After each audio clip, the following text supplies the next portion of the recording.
Chapter 18. Later that night, Sierra stood frozen at the foot of Lazaro's bed. The rain sang its gentle song against his wide windows, and outside the lights of Brooklyn made a blurry haze in the night.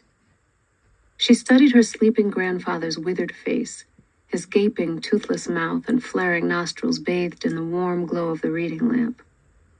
"Why?" she said, watching the emaciated chest rise and fall beneath his sheets. "Why'd you never tell me about all this stuff?" She sniffled and let a single tear slip down her cheek. "And you still won't tell me what's going on, viejo." Lazaro stirred slightly but didn't wake.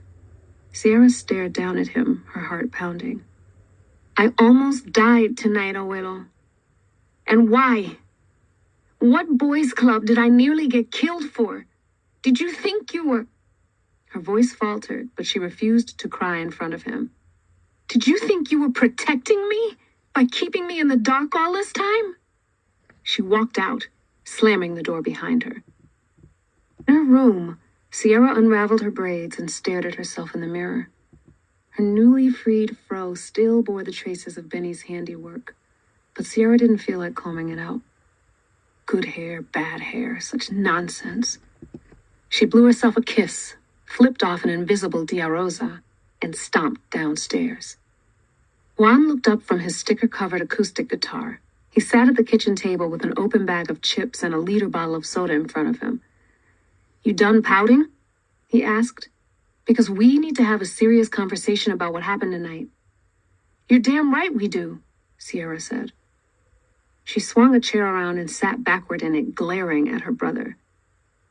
"And you can start by thanking me for saving your ass." Sierra shrugged and looked away.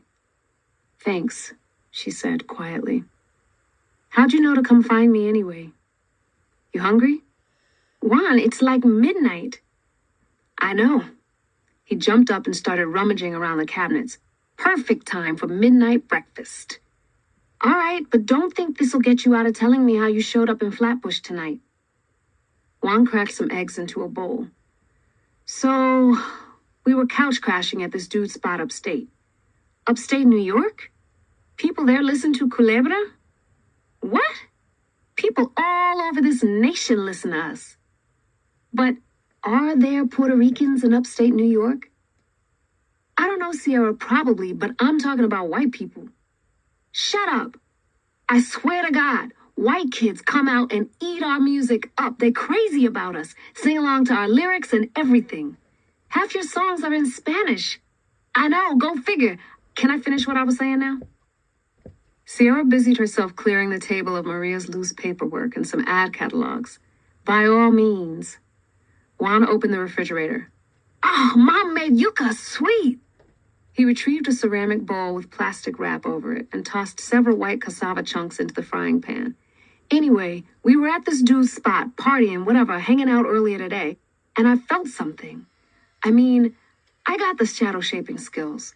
Abuelo initiated me, but I don't really use them a lot, so it's all still kind of wild to me, to be honest. But this was like a fluttering in my chest, and then I could just feel the room get crowded. Suddenly, there were like 6 spirits in the place." "Whoa!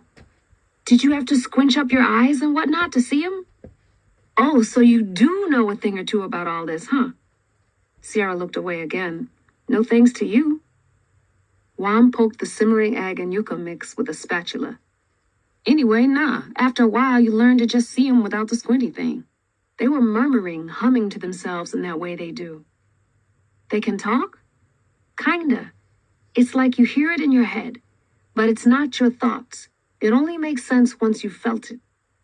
Sierra remembered the creature's awful voice echoing through her and shuddered. "I think I know what you mean." "Anyway, the spirit said you were in trouble, like bad trouble." She sat down at the kitchen table, feeling like someone had splashed cold water down her insides. She knew she was in trouble, and tonight, for the first time in her life, she felt like death itself was staring her in the face. But somehow, hearing that these strange shadows thought so too, made it even worse. "I don't know what to say, so I got on the next bus here." Didn't you have Culebra gigs? Yeah, I canceled them. Wow. Thanks, Juan. You're my sister and you were in trouble. And there will always be other gigs. I told Gordo to see if he could set us up an acoustic show over at El Mar for tomorrow night. You know, for old time's sake or whatever. Gordo was a big old Cubano cat who had been teaching Juan music since he was little. He sat in with Culebra when they played New York gigs. So, what happened to Robbie? He said, prodding his spatula into the yellow, lumpy concoction. A pungent, garlicky aroma filled the kitchen. He just up and disappeared? That kid's always been a weirdo. I'ma slap him next time I see him, Sierra said. Leave a girl alone like that when there's all kinds of phantoms and thugs around? Yeah, that ain't right. Can you get me 2 plates? Sierra suppressed a smirk. It still gave her a little glint of pleasure to be taller than her older brother. So let me see if I have this right, she said, setting down 2 plates. From what Robbie said, the shadows are spirits wandering around, and then a Shadowshaper comes and gives them a form, yeah? Right. Juan set out the silverware and got Sierra a glass, like a painting or a sculpture. And the shadow spirit goes through the Shadowshaper into the form, yeah? And then the shadows become more powerful and can do cool stuff and whatever.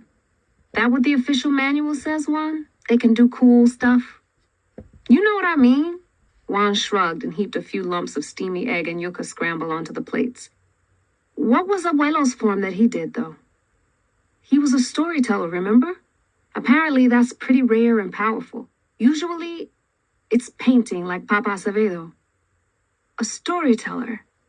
I mean, he always told us cool bedtime stories, but... Sierra sighed. The list of things she didn't know about her grandfather seemed to get longer by the minute. Yeah, he was bad with it. I mean, from what I hear.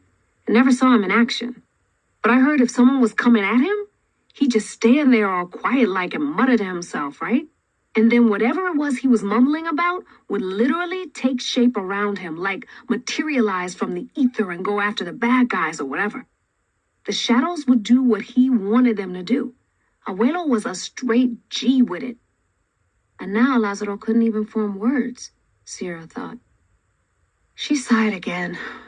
Too many thoughts crowded her head, and all of them were tainted with the image of that shadow creature lurching toward her and the golden shroud's inhuman laugh. So, you don't know what that thing was? Sierra asked. The mouthy thing that jumped you? Never heard anything like that. Or the golden things. That's on some other level. All I ever seen is the tall, lanky shadow dudes. Sorry, sis. Sierra shook her head. It's fine. She ate quickly, said goodnight, and hurried upstairs. Someone was after her. After all the Shadowshapers. Maybe Wick had the answers. She climbed into bed and spread the professor's file out in front of her. Alas, I cannot create. I am a man of science. My only powers are those of observation and analysis. I cannot conjure something out of nothing like the painter Mauricio Acevedo or old Crane the metalworker. The spirits, for reasons still unclear to me, shun my every attempt to channel them into my unfortunate sketches. I can send them into others' work, even enliven some inanimate objects, and once that's done, the results are brilliant. But they will not come to my own work. There is a power vacuum now with Lucera gone. But here I am, a stranger as skillful as any of the old-timers, more so considering how recently I was initiated, and ever faithful to Lazaro. Yes, the sorrows have advanced me in ways that Elle need not know about, but they are my powers now, part of me. The sorrows. He'd mentioned them earlier. They sounded like some other secret cult thing. She scribbled the words on a scrap of notepaper. And yet, when I ask Lazaro about filling the void that this overbearing spirit woman left behind, all I get in response are murmurs and shrug-offs. This weekend I will approach Laz one more time about assuming the role that Lucera has vacated. As I understand it, only she can pass on the power she holds. Surely he knows where she's gone. She will listen to reason, and if not, surely Lazaro will help me convince her. She must understand one can't simply abandon all that power, all these souls depending on her. No, she must share her power. She will be swayed, if not by my logic, then by the sheer fact that already the disastrous effects of her exile can be seen. Shadowshapers slip away daily. Lazaro has no sons to inherit his legacy, and his daughters rejected outright. He does have 3 grandchildren, perhaps a new generation of Shadowshapers that must be looked into. All over Brooklyn, the murals are fading. It is slow, the process. But the fact that it has begun so soon should convince her of the urgency of this matter. The Shadowshapers must be saved. Lazaro must speak. Tonight, I will convince him. The entry was dated March 16th of the year before, just 3 days before Lazaro's stroke. Had Wick had something to do with that? What had he done?